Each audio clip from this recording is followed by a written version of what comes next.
Hello everyone, welcome to my channel. Sriramanavami అనగానే మనకి ముందుగా గుర్తొచ్చేది భద్రాచలం. భద్రాచలం అంటే ఆల్మోస్ట్ నేను పుట్టి పెరిగిన స్థలం లాంటిది.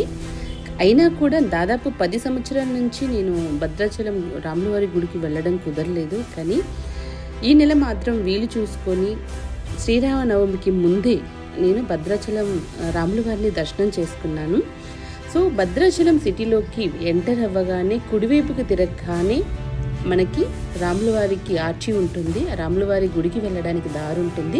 ఆ గుడిలోకి ఎంటర్ అవ్వగానే ఫస్ట్ లెఫ్ట్ అండ్ రైట్ 2 దారులు ఉంటాయి. రైట్ సైడ్ వెళ్ళగానే మనము గోదావరి కరకట్ట మీదకి వెళ్తాము. అక్కడి నుంచి ఎడంవైపు స్వామివారి ఆలయం కనిపిస్తుంది, కానీ కుడివైపు మాత్రం గోదావరి మాత కనిపిస్తుంది.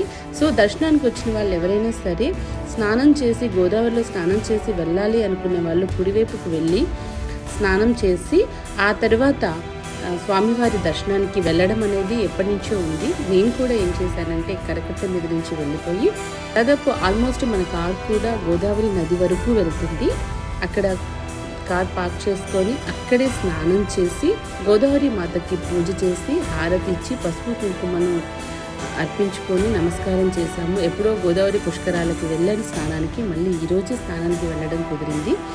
సో ఆ తర్వాత మంచిగా అక్కడే రెడీ అయిపోయి అక్కడి నుంచి డైరెక్ట్గా స్వామివారి దర్శనానికి వెళ్ళాము. మేము వెళ్ళింది ప్రోటోకాల్ దర్శనానికి అయినప్పటికీ కూడా ఇప్పుడున్న రష్కి నాకు ఆ దర్శనానికి కూడా గంటన్నర వెయిట్ చేసి వెళ్ళాల్సి వచ్చింది.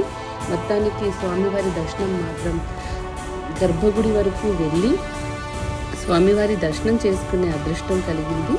సో దానికి వేరే ఫ్రెండ్స్ హెల్ప్ చేశారు. వాళ్ళ సహాయం వల్ల నేను స్వామివారిని ప్రశాంతంగా దర్శనం చేసుకొని బయటికి వచ్చాను. ఆ తర్వాత బయటికి వెళ్ళే ముందు ధ్వజస్తంభం వద్ద, అంటే స్వామివారి ధ్వజస్తంభం వద్ద ఫోన్స్ ఎలా ఉండదు, పాపం వాళ్ళ ఫోన్స్ ఎలా ఉన్నాయి కాబట్టి వాళ్ళ ఫోన్లో స్వామివారి ధ్వజస్తంభాన్ని టచ్ చేసి అక్కడ ఫొటోస్ తీసుకోవడం జరిగింది. నిజంగా చాలా హ్యాపీ అనిపించింది.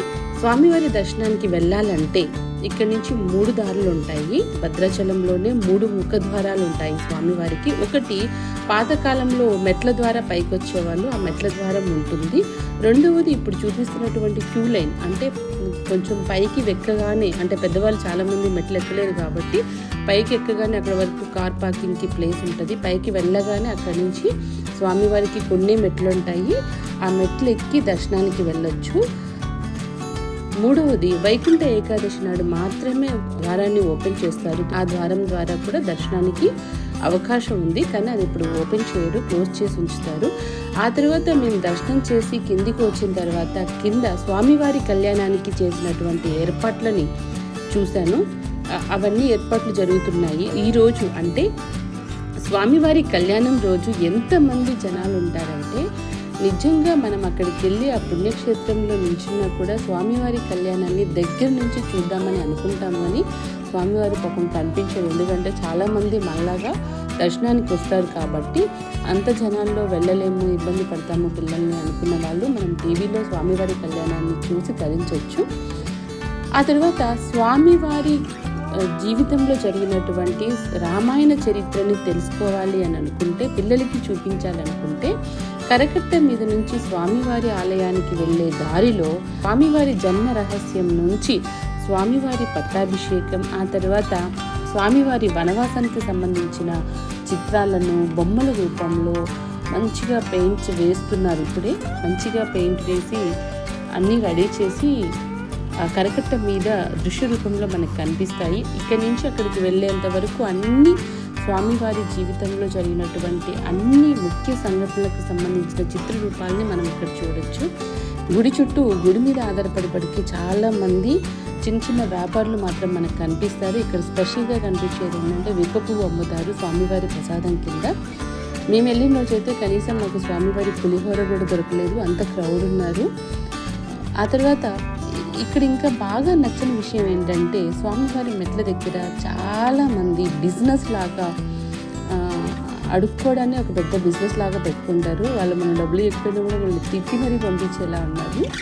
ఇదొక్కటి నాకు ఇక్కడ కొంచెం నచ్చలేదు. ఓవరాల్గా చాలా రోజుల తర్వాత స్వామివారి దర్శనాన్ని మాత్రం నేను చాలా ప్రశాంతంగా చేసుకోవడం జరిగింది. దీని తర్వాత నేను నెక్స్ట్ పర్ణశాల వెళ్ళాను. సో ఆ పర్ణశాలకు సంబంధించిన వీడియోని నేను రేపు అప్లోడ్ చేస్తాను. Thank you so much for watching my channel and please like and share, subscribe. Thank you.